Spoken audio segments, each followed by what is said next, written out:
அனைவருக்கும் வணக்கம். முருகன் குடில் சேனலுக்கு உங்கள் அனைவரையும் அன்புடன் வரவேற்கிறேன். இன்றைக்கி நம்ம என்ன பார்க்க போகிறோம் அப்படின்னு பார்த்தீங்கன்னா, காரடையான் நோன்பு விரதம் எப்படி இருக்குன்னா, அது கூடவே சேர்த்து ஒரு சின்ன பூஜை செய்கிறதுனால நம்ம வீட்டில் வந்து செல்வம் எந்நாளும் நிலைச்சிருக்கும். அதாவது வீட்டில் வந்து கணவருக்கு வேலை சம்பள உயர்வு அதிலெல்லாம் வந்து தடைப்பட்டுட்டே இருக்குது, ரொம்ப கஷ்டமாகவே இருக்குது அப்படிங்கிறவங்க கண்டிப்பாக இதை வந்து செஞ்சு பாருங்கள். வீட்டில் இருக்க கெட்ட சக்திகளெல்லாம் வந்து நீங்கி வீட்டில் வந்து நிலைத்த செல்வம் வந்து இருக்கும்.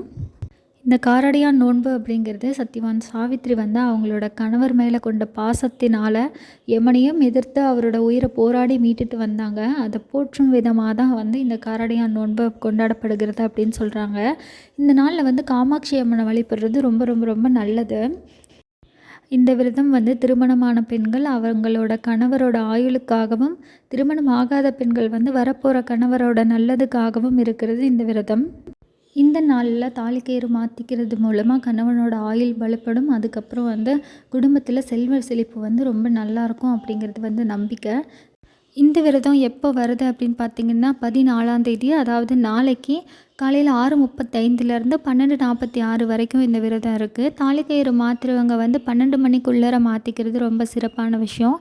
இந்த விரதம் எப்படி கடைப்பிடிக்கணும் அப்படின்னு பார்த்தீங்கன்னா, காமாட்சி அம்மன் படம் இருந்துச்சுன்னா எடுத்துக்கோங்க. நல்லா சுத்தப்படுத்திட்டு படத்துக்கு முன்னாடி வெற்றிலை பாக்கு, கார அடை இல்லை வெள்ளை அடை, அப்படி இல்லைன்னா உருகாத எதுவும் பண்ண முடியலன்னா கூட உருகாத வெண்ணெய் வாங்கி வச்சு வழிபடுங்க. இந்த நேரத்தில் வந்து மஞ்சக்கயிறு மாற்றுறது ரொம்ப சிறப்பு. அதாவது மாசிக்கயிறு பாசி படியாதுன்னு சொல்லுவாங்க. அந்தளவுக்கு கணவனோட ஆயுள் வந்து ரொம்ப நீடிச்சிருக்கும் அப்படின்னு வந்து சொல்லுவாங்க. இது வந்து பொதுவாக விரதம் கடைப்பிடிக்கும் முறை.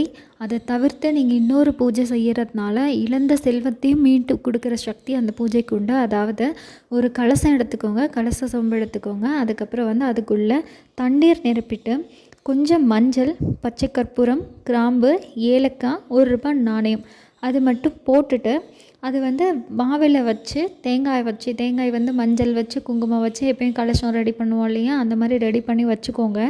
அதுக்கப்புறம் அந்த கலசத்திற்கு தீபதூப ஆராதனையெல்லாம் காட்டிட்டு நெய்வேத்தியெல்லாம் படைச்சிட்டு காமாட்சி அம்மன் மந்திரங்கள் சொல்லி நீங்கள் இந்த விரதத்தை வந்து மேற்கொள்ளுங்கள். காமாட்சி அம்மன் மந்திரம் இல்லை காமாட்சி விரதம் படிங்க. அந்த மாதிரி படிச்சுட்டு விரத காலம் முடிஞ்சதுக்கப்புறம் கலசத்தில் உள்ள தேங்காயை எடுத்துட்டு அதுக்கப்புறம் அதில் இருக்க மாவிலையை எடுத்து மாவிலை கொண்டு அதுக்குள்ளே இருக்க தண்ணியை வந்து நீங்கள் வீடு ஃபுல்லாக தெளித்து விடுங்க. அதுக்கப்புறம் உங்கள் வீட்டில் இருக்க எல்லாருக்கும் தெளித்து விடுங்க. மீதி இருக்க தண்ணீரை வந்து கால்படாத இடத்துலையோ இல்லை செடிகளுக்கோ நீங்கள் வந்து ஊற்றிடலாம்.